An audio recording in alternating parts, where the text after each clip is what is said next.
So, I've been playing League of Legends since the summer of 2016, where I harassed my friend Grant to download the game with me so that I wouldn't have to play alone. Well, I instantly fell in love with the game.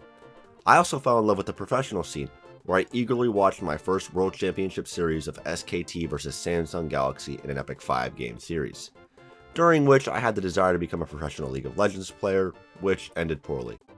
And don't lie, each and every one of you wanted to go pro once, so I don't want to hear it. Obviously, that ended poorly with me being hard stuck bronze for 6 years, but as of June 1st, 2022, I broke free from the cage of bronze, which is still elo hell. Anyway, this is the comprehensive, super duper, really good guide of how you can get to silver in just 6 years, like me. Okay, so if you haven't played League of Legends, click off the video, I'm not explaining this piece of shit of a game. Update, so my editor and manager said I have to explain the concept of the game for maximum audience retention, so here we go. So if you didn't know, League of Legends is a MOBA, meaning the games are going to take 45 plus minutes to play, with 5 roles: top, mid, ADC, support, and troll. You're going to have to pick one of these roles to main, and which role you pick is based on your skill set and mindset. For example, if you have a good skill set and shitty mindset, you'd pick top. So my dumbass, having a shitty skill set and a shitty mindset, picked support, where I met the absolute love of my life, Bard, where we'd spend the next 2 years together as I mastered his kit supporting my friend Grant. Okay, so quick side note, when we first started playing League, we both decided that it'd be fun to go bot with each other so we could learn the game together. However, I didn't know that the bot lane had like separate roles to play. Like, I didn't know that the support was supposed to support and the ADC was supposed to get all the damage, so it just ended up with me stealing all the kills. So this brings us to our first tip: research. Just like anything, if you want to get good, you gotta put in some work. Having a good understanding of the game goes hand in hand with climbing. Knowing not only your champion's strengths and weaknesses, but your opponent's makes for an easier time in lane, so you don't throw away games because you didn't know what a certain item did or like a champion's ultimate ability. Oh, and another thing, check how much gold you have before you back, and know what you want to buy before you come back. It's not a damn thrift store. You're not looking for some sexy sneakers. Buy your rejuve beads and get out. So many times I come back and only needed like 100 gold for my item, and I get back and I'm just put in the dumbest situation of all time that could have been avoided if I killed like 5 minions. So count your bread. So after mastering Bard, I realized I actually wasn't that bad of a support, but Grant decided that the top lane was for him, where he'd spend the next 6 years mastering the degenerate Darius. So there I was, all alone, like the kid who lost his mom in the fruit aisle. I was left to fend for myself in the bot lane. And if you didn't already know, solo queuing in bot is horrific and 90% of the time ends in disaster. So I decided I should leave as well, where I headed to the top lane where I'd play Poppy and Trundle, attempting to climb the ladder all by myself. I did this for the next year until I met my next injection of serotonin for myself, Lee Sin, the jungle. And the jungle and I have a love-hate relationship, with me constantly trying to find new junglers to abuse. It wasn't until about a year into playing jungle where I realized the potential of Lee Sin, where I'd auto-lock him in every game unless it was banned, and it's here I'd remain for the following 5 years. So this takes me to my second tip. Tip number 2, limit your damn champion pool. I wasted so much fucking time trying to bounce from role to role and champion to champion that I wasted time I could have spent mastering my champion in my specific role. I went from Bard to Poppy to Trundle to every fucking jungler under the sun until I found Lee Sin. A lot of shitheads in Iron and Bronze don't do this, they just play a different champion each game. And I get it if you're trying to counterpick, but at some point you're gonna have a bad matchup, so you might as well learn to play effectively while being countered. So remember, comfort picks over counter picks. So there's dozens of League of Legends champions, each corresponding with a different role, but they're not confined to that specific role. For example, my main Bard is primarily a support, but he's also playable in the jungle, but there's always people looking to contest that. So here's tip number 3. Don't be a meta slave / fuck the pros. And this kind of goes hand in hand with tip number 2. Just because the pros play it and swear by it does not mean you have to as well, or vice versa. The pro scene is vastly different. People experiment all the time and realize a character has potential in a different role, like how Ezreal jungle was a thing for a little bit in like season 10.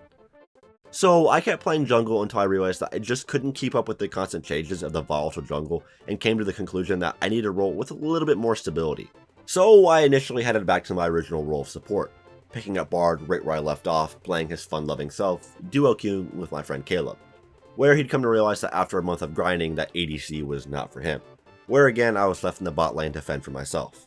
So here's tip number 4, duo queue. You know, I actually think my win rate is like somewhere in the 60% when I duo queue with friends rather than just myself. And it's not that I'm getting boosted by them, but rather playing with someone I can communicate with helps me play better. Not only that, but the people I typically duo queue with understand the game better than most, like my friend Nathaniel who solely plays Vigar. He understands that he can't play the same way every game and has to adjust from time to time. Plus, having at least one competent teammate makes for a better experience. So, being left alone once again, I came to the realization of two things. 1. Bard is not very viable in low elo, and 2. This game sucks. From then on, I didn't really know where to go, so I took a small break from Ranked and watched League of Legends Arcane, where I came upon someone I thought was very interesting, Victor. It's after watching this show that I decided I'd play him in normals and check him out to see if I like him.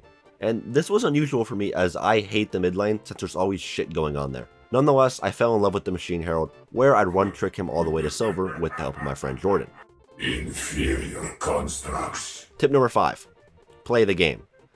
I think a lot of the time people underestimate their abilities and doubt themselves, leading to quitting the game, when in reality most people are closer than they think. So mathematically, all you need is a 51% win rate to climb, and that's it. I've seen people complain that they've been playing badly or their team sucks and they have a win rate of like 68% on 60 plus games. All they have to do is play more games. That's actually just simple math. You don't have to be Challenger to understand simple math. Play the damn game. You know, throughout my ranked journey, I've come to be more tilted in the 1 month it took me to get to silver than my entire time playing League of Legends. This game is just so damn toxic. Oh, by the way, I made a video on why it's toxic, so if you want to know more about that, there'll be a link at the end. Anyway, I too succumbed to the pressure of League of Legends and tilted very easily. And it's easy to tilt in this game, since you have to deal with like smurfs, D-rankers, and people who just suck at the game. So here's tip number 6, be tilt proof. And seriously, I know it sounds easy, but it's harder than it looks. Understand that League of Legends, as fun as it is and as serious as it can be, it's just a game. That's all it is. Tilt can be dangerous. If you feed one game, do not play a tilt game. I know you want to regain all that lost LP, but you're tilted. You're unhinged. You're not yourself. And you'll only make it worse. You're going to end up losing like 50 LP because you tried to make up for the 10 LP you lost in one game, and it's not worth it. So here's what I do when the tilt starts to flow through my veins. I stop playing the game. It's that simple. But seriously, if you actually want some advice, stop playing the game after 2 losses in a row. Because chances are after 2 straight losses, you're either tilted or you're headed right for it. League of Legends is tough, but it's not impossible. You can do it. I believe in you, just like I believed in myself. So after a month of dedicated gameplay, I'm now here at Silver 4, proud to be amongst the top, holy shit, 34% of the players are in Silver? That's a ton of people. Well shit, I've got some climbing to do.